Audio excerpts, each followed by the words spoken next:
Today I'd like to talk to you about playing whites against the Caro-Kann defence.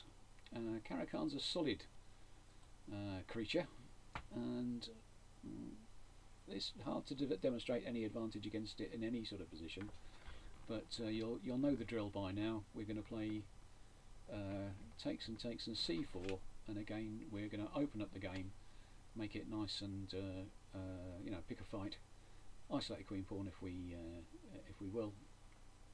And so knight f6, knight f3, e6, knight f3, and now bishop e7 takes, bishop d3, knight c6 is a very sensible way of continuing, so you should know how to play these sorts of positions.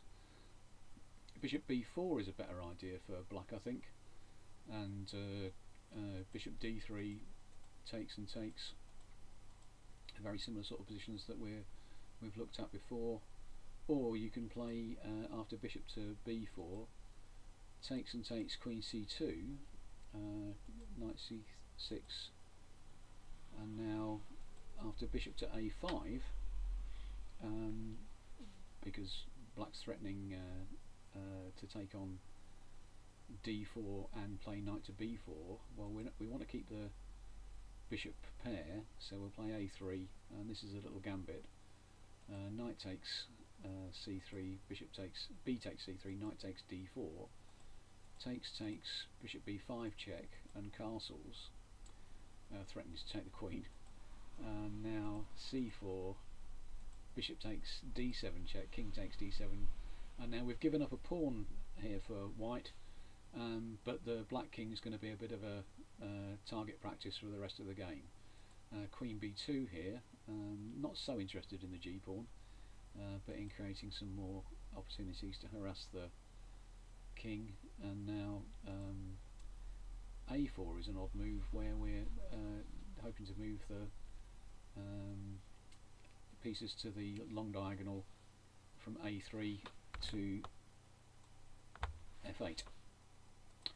f6, hoping to create a bolt hole for the king, check, king can't go that way, and now c5, determined to winkle the king out, queen b5 check, bishop to e3. I mean, this is, you know, straightforward stuff for white, easy to understand, and I hope easy to play. Rook to d6, queen to d7, and we'll take the pawn, the pawn now, and now a funny little move, bishop to f4, and after takes c6, and white's got too many threats now for black to sensibly survive. I think black isn't going to get mated. It's not mate by force, but black was going to lose material. So that's the style in which you can play against this bishop b4 idea with a gambit. The other approach in this position, rather than going through a system with e3, is to go through a system with g6. I keep seeing this played by club players, but I'm not sure it's so good. It's difficult, and I expect you can get pressure fairly easily. The moves are a little odd for white, but what we're going to do is we're going to grab the d pawn and make it awkward for black to get it back. We're not going to keep it forever, but we are going to make it awkward. So queen to b3, and obviously if takes on c4 twice, black's going to be forced into a move like e6, which is going to block in the bishop on on c8 there. So usually bishop g7 takes, and now we're going to move our bishop out to attack the pawn. Knight to b6, trying to get the pawn back, it makes sense. Knight on g to e2, perhaps going to f4.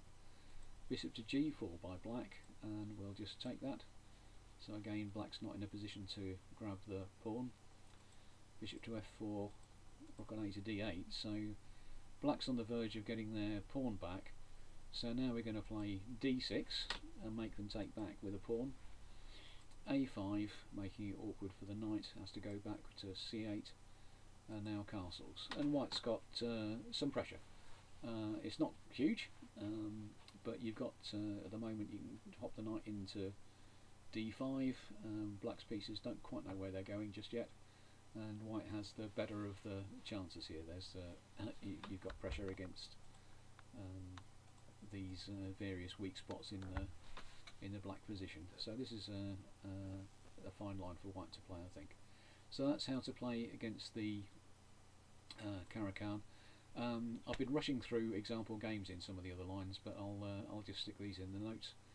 And so that's how to play against the Caro-Kann defence with an isolated queen pawn.